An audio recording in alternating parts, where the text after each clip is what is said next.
could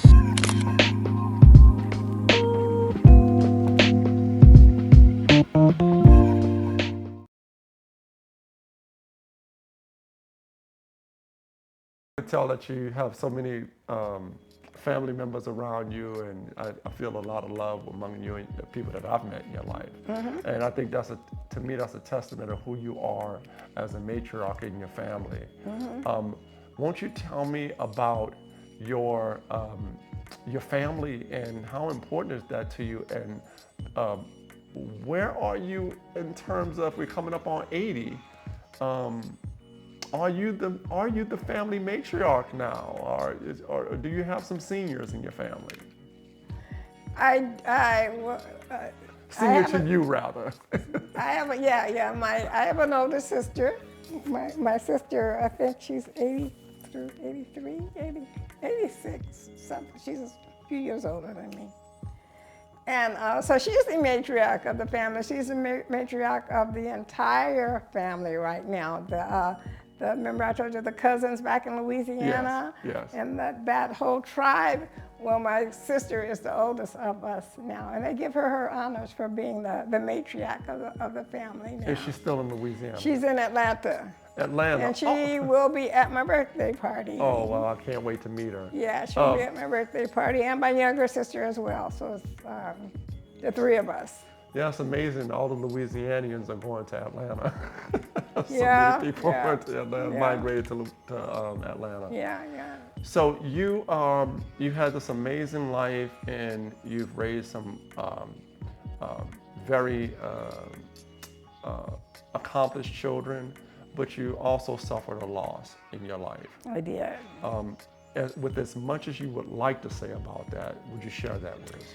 Okay, the most tragic thing that's happened in my life is my daughter, Shannon.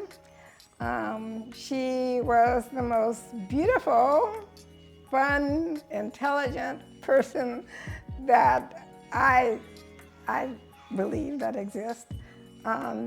She grew up and we were living in Hawthorne. She grew up, normal kid, and then she went to. Actually, she was in with her cousins when she first got sick, and my cousin called and said, "Shannon's sick. You got to send her home or whatever." So when she got back from Louisiana to California, I took her to the doctor. The doctor examined her, and this was in early 80s. That she had lupus, and no one had ever heard of lupus before. And so she had lupus. I didn't quite know what that meant, but she would have crises, and during that time she had a crisis, and that's what brought her to the doctor to discover that she had lupus. But on most days, she was very alive, very healthy, very active, so I couldn't see the effects of lupus on her body because back then there's lupus foundations now and lupus support groups and things that are going on now, but back then there was none of that. So I had no information on what she was going through. Now, obviously this is something new to you. You never really knew much about this. What was explained to you by medical people, whoever, what lupus was? Nothing was explained to me. Nothing was explained to me. Like I said, she was, on most days, she was healthy and happy, because when she was diagnosed, she was in high school. And she went all the way through college and graduated from college. Yes. So I can say that I was in severe denial and uninformed, because I saw a healthy, happy little girl. Yes. In my mind, that's what I was experiencing. And occasionally, she would get a crisis, but it wasn't even called that then. She would get sick and I'd have to take her to the doctor and they'd take care of her. She'd get through it and then she's okay again. So for, actually it was a total of 8 years from diagnosis to passing. So she went to Howard University and all through university, she dated, she lived a life. She traveled, and again, I can say today that I was in severe denial. I didn't realize the seriousness of her condition. And when she did pass, it was a total shock to me because I didn't think that was going to happen. I didn't know that she was that sick. Well, and you saw her thriving and achieving amazing things. Even in times when she was hospitalized, you go to the hospital, you see a happy person talking and laughing, and she was just a wonderful spirit, a wonderful person. And so I had no conception in my mind that this child was dying. I did not think that at all. So it was a total shock, and it threw me all the way out of existence as well when she died. I can definitely imagine. My condolences for your loss as well. So, and I feel like this is a testament to who you are.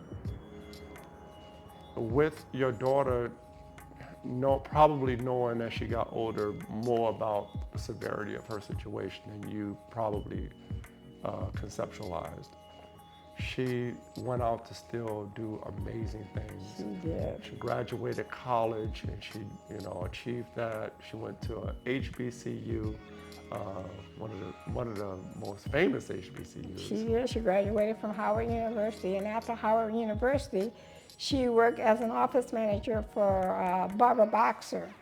And Boxer was not a senator at that time. She was in Hollywood. Her office was in Hollywood, and Shannon was her office manager. And so she was just beginning to campaign to become a senator. And so when Shannon passed, she was actually working for Boxer when she made her transition. Wow. And before that, while she was in college, she worked a while for the Washington Post. She also worked for the Atlanta Braves, I think it was. She worked for them for a while. So she actually achieved amazing things, and she was 25 when she passed. So she That is achieved, amazing to be in so many great circles at such a young age, and particularly talking about the 80s, right? Yeah. Yeah, that's amazing. Yeah. And again, I think that's a testament to her parents. Great job, and definitely feel your loss. Yeah. So. Now, in terms of education, you quietly made a lot of achievements in the education world. And not only, I'm not surprised, but I was shocked that you are so humble about your achievements. And I definitely want to talk about that. You tell me about your early years, because there's a big gap there. When you decided to, especially for a young woman who wanted to quit high school. Right. I was serious about that. Yeah. But you went on to achieve some great things, and I want to talk about that. So you, what was your approach to education at that time, and how did you find yourself with an associate's degree? Okay, well, I was working and I was always very ambitious, and like I said, I didn't, in my mind and in my inner being, I don't care who you were, how big of a boss you were, I knew I could do that job and better. But of course, the establishment doesn't allow you to do that. So in order to get promotion, to get higher salary, to get upper positions, I knew I had to qualify myself by going to school. So I would while working, I would go to school. And it started out with El Camino College in Torrance, California. And so I would go, how often I could. I eventually got my AA at El Camino College. So you worked a full-time job and you went and you just chipped away at it. Right, exactly. That's what I did. I chipped away at it until I got raising children. My AA degree, yes. Okay, Yeah, great. yeah. And what year did you get your AA, if you can remember? That was a long time ago. I don't remember. Okay, all right, okay. I don't remember what year that was. But fast forward, so I did not get any other, I was always getting training education because of the field I was in. I was in computer sciences. So there was always a class, it was always something I was attending, again, to get promoted to a higher position. And I always did get promotion to supervisor or whatever in my profession. But what happened was, back to Shannon, when Shannon passed away, I can say my spirit left with her. I mean, my body, my mind was functioning, but I was not on this plane. I was gone as well. So I came to, I felt like 2 years after she passed, I feel like I needed to get away. And I got away to Phoenix, Arizona. I came to Phoenix just to be quiet, just to meditate, just to sort of, I don't know, grieve, I guess. Mm-hmm. And so I said, I need to go somewhere. I need to get away. I need to because everything I saw reminded me of her, and I was still in deep, deep grieving at that time. So I ended up, as far as my money could take me was to Phoenix, Arizona. And so I was looking about where should I stay. I said, well, I know Holiday Inns are usually, because I was going to do this alone, and I wanted to be safe. I said, well, I know Holiday Inns are safe. And then there was a Holiday Inn near a university. I said, well, that means there's a lot of college students. That's another safe place to be. So I got the Holiday Inn to stay a week or so. So while I was there, I went walking on the campus of ASU, just taking a walk over there. And I ended up walking into the black student, well, I don't know, whatever it was called. Black student, was it, whatever, where they admit black kids into college. And so I ended up walking over there and talking with the lady over there. She said, sure, you can enroll. And she enrolled me into ASU on the spot. So you were coming here as a tentative, temporary thing? No, I just came to meditate. I did do journals, because I was grieving. I just came here to get away. But you were going to stay for a little while. A week. But you enrolled in school. Well, this is the fascinating part of this. Yeah, I wasn't coming with any intentions of actually staying here. Right. In fact, like I said, I had no intentions of anything then. I was just on autopilot. Mm-hmm. I was on autopilot. And so again, I was just walking around the campus, just spaced out, just there, just being. Mm-hmm. And I ended up enrolling into college. Okay. And then there was this magazine that had apartments, and back then they would, I don't know if it's still, but it was like a real estate lady who was selling her house. Only this was for rental. She came and picked me up in her car and was showing me apartments to rent. I found an apartment to rent. This was not, I had not planned any of this. Mm-hmm. So I found an apartment to rent, and I ended up, I went back to my house in Hawthorne, and I told my family that I'm moving to Arizona alone.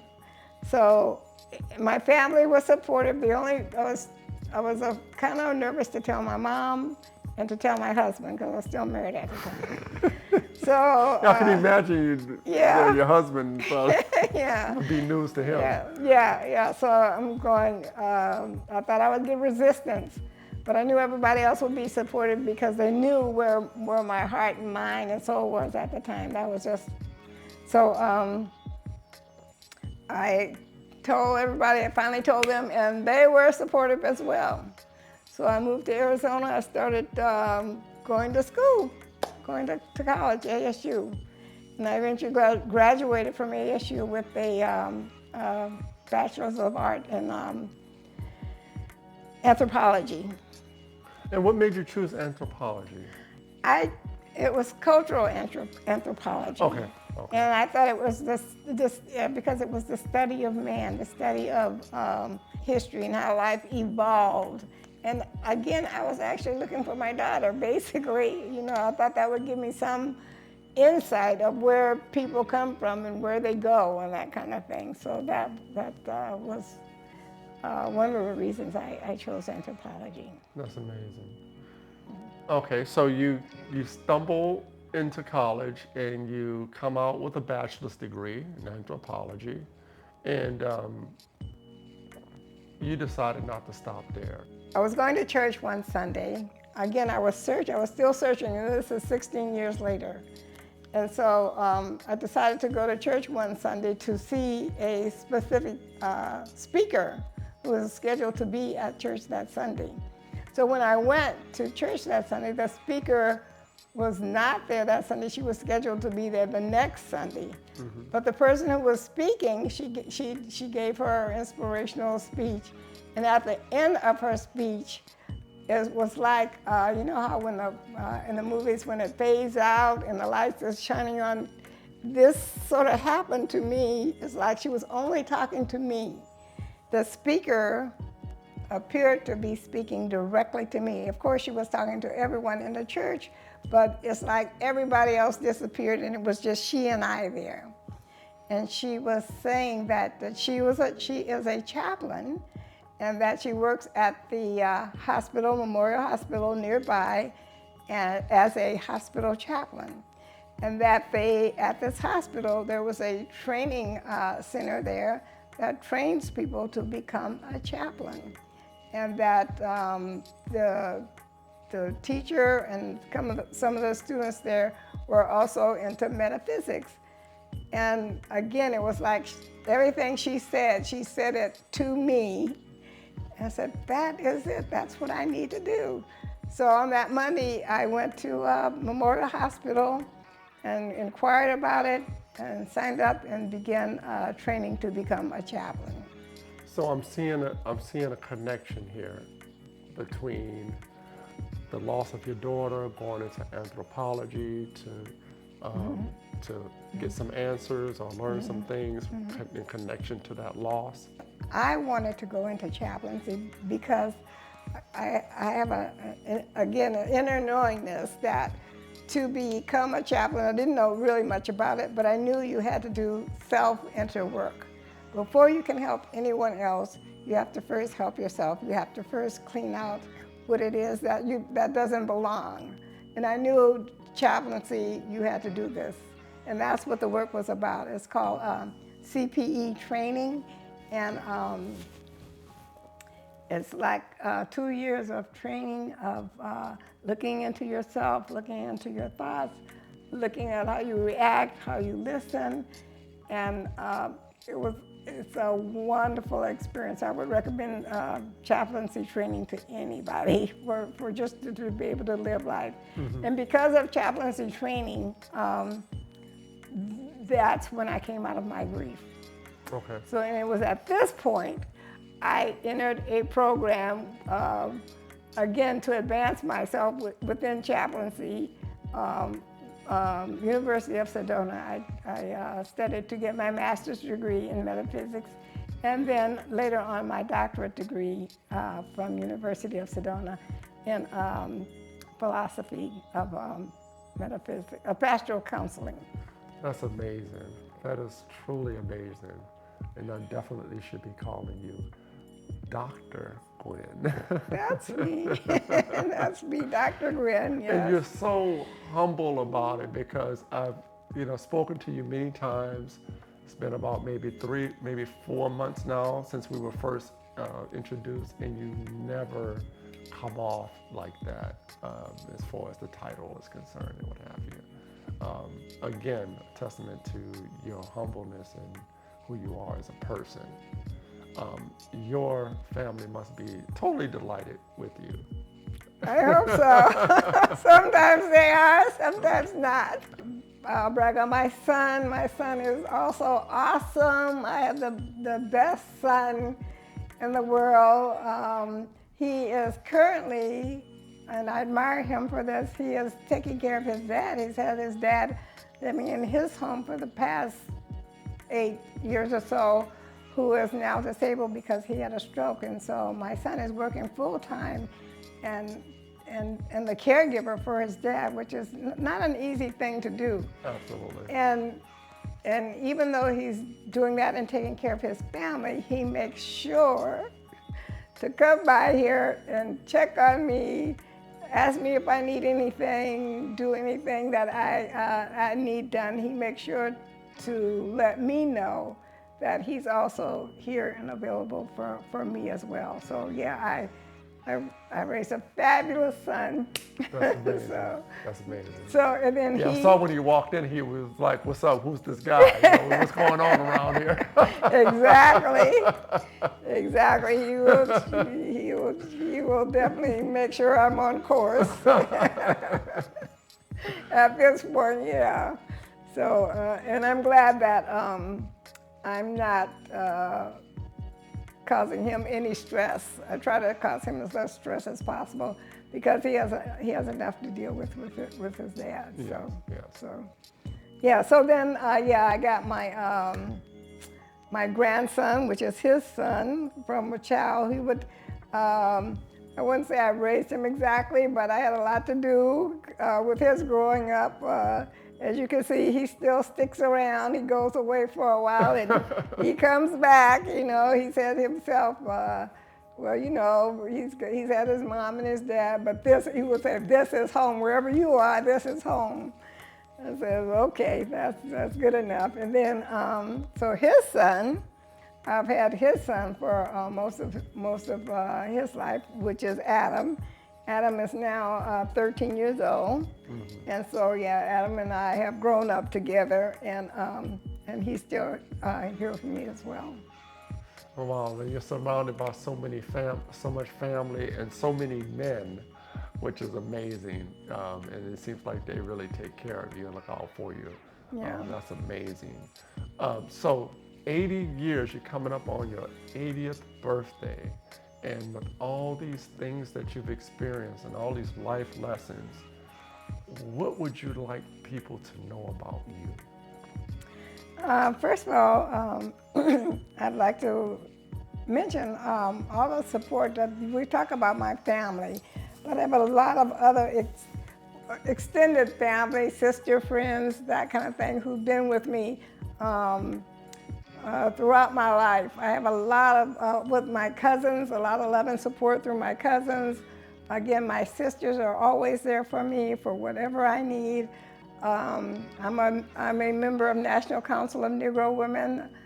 They're a very supportive group as well. I have another group of ladies I've been friends with for the last 30 years ago. We call ourselves, we're the Mastermind Sisters. So I've had so many groups, and you'll see a lot of these people at my party that surround me. And I think that is a reflection of who I am. All these people are embodied in me, and I like to pour out to them as well. So my relationships is what I most value with my children, my family, and my friends. And how have you been able to have so many positive associations with family and the people that you just described?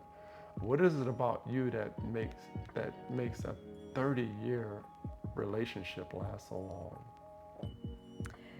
Because that chaplaincy training is so amazing. It allows you to connect with the God in you, the presence of God with you, in you, and then it allows me to respect the presence of God in you. So if I see God in you, if I see your spirit, it's perfect. You can do something not so perfect, not so good, bad, or whatever, ex-husbands, for example. But I still have the ability to love the true person that they are. They don't have to, and the other thing is you can determine how close you want to be in a relationship. I can love you afar, and I can love you close up. Now, if close up gets to be too bad, we have to love from a distance. So I know how to love through everything that's happened, everything that's going on. I'm still able to love. So you can continue relationships that way and I don't blame anything that happens in my life. I'm not going to blame you. Anything that happens in my life, it's because of my actions, my thoughts of how I created the situation. So then I have to deal with it. If I don't like it, then I have to deal with a way of how to fix it. I'm not going to say, you caused me to do this, or because of you, I won't ever do that. Whatever happens in my life, it's because I created it, and I'll fix it. What advice would you have to young women who are trying to navigate this turbulent sea of obstacles that a lot of younger people face today? What kind of advice would you have for them in relationships, be it intimate or just friendships, and being a woman? I would tell a young woman that the most important relationship that they can have is a relationship with themselves.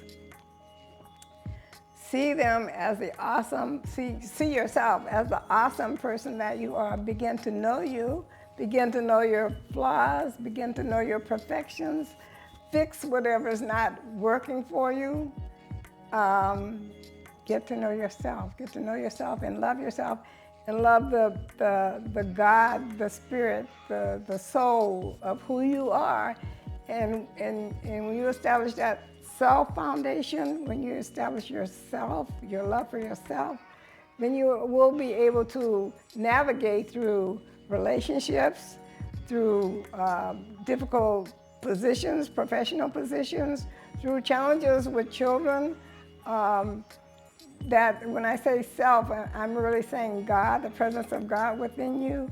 When you got that foundation, and when you're solid with your higher power, people call it Jesus, whatever your definition of it is. But you have to first start with a solid self foundation, and then you're unstoppable, because you have that self-confidence, that self-love, and you have enough to give it out to others, no matter what comes at you. Great, that's amazing. Now, one other area I want to cover is your many travels and your love for travel. Tell me about the last place you've been to, and when did you get the bug to see the world? The last place I went to is 2 years ago. I was in Ghana, West Africa, and I stayed for 3 months. It was fabulous. I stayed for 3 months, and during that 3 months, we took a trip within a trip. Me and my 2 girlfriends, we went to Benin and Togo. Okay. Yeah, so we traveled to 2 other African countries while we were in Ghana. I love going to, I love traveling. I went to Europe. My sister and I went on a riverboat cruise throughout Europe. That was fascinating. You get to experience history. It was very interesting. You learn so much by traveling. But when I'm in Africa, it's such a wonderful feeling to walk amongst people that look like you, that feel like you, that you're not looking at someone that knows that that hates you, don't want you around. When you're in Africa, they want you. When you're in Ghana, you feel like you're wanted. You're someplace where I felt like home while I was there. So I really enjoy traveling to West Africa. I've been to the West African countries. I've been to China, I've been to Mexico, I've been to the Caribbean, I've been to Australia. In fact, when I was in Australia, we got to see an actual performance, a symphony performance in the Opera House there in Australia. Amazing. Yeah, so I've actually been on, touched down at least on 6 of the 7 continents. 6? And I don't think I want to go to Antarctica. I don't like cold. So I'll stick with the 6 of the 7 continents. Wow, that's amazing. That's amazing. Well, Dr. Gwen, thank you so much for this opportunity to tell your story and help you celebrate your 80th birthday. 80 years old, can you believe it? I don't believe it yet. Somebody must have made a mistake. And by the way, you're a very, very, very beautiful, vibrant 80 years old. Oh, thank you. It's been such a delight talking to you today, and I thank you again for this time. Is there anything you want to leave us with? Just thank you to everyone, to life. Thank you to all the people in my life. My sisters, Pat and Barbara, and all my cousins, and thank you to everyone, and I love you all.